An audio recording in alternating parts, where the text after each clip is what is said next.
नजर डालते हैं दिलचस्प, अजीब और मालूमाती खबरों पर।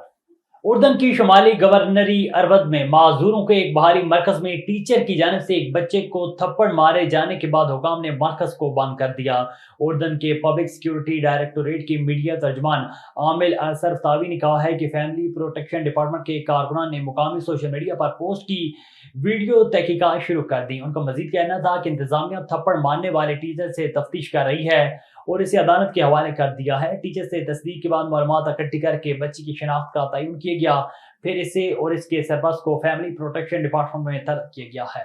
एक बरतानवी खातून ने कलील तरीन मुद्दत में तेज रफ्तारी के साथ खिड़कियां साफ करने का रिकॉर्ड कायम कर दिया है।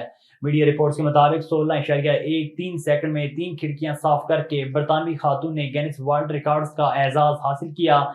33 साल अलीसा ब्रोस ने मैनचेस्टर क्रेनिंग शो में हिस्सा लिया और 45 बाई 45 इंच की 3 खिड़कियां साफ कर दी, वो भी 17 सेकंड से कम वक्त में, जिसके बाद इन्हें गिनीज वर्ल्ड रिकॉर्ड की जानिब से खिड़कियां साफ करने वाली सबसे तेज तरीन खातून के एजाज से नवाजा गया।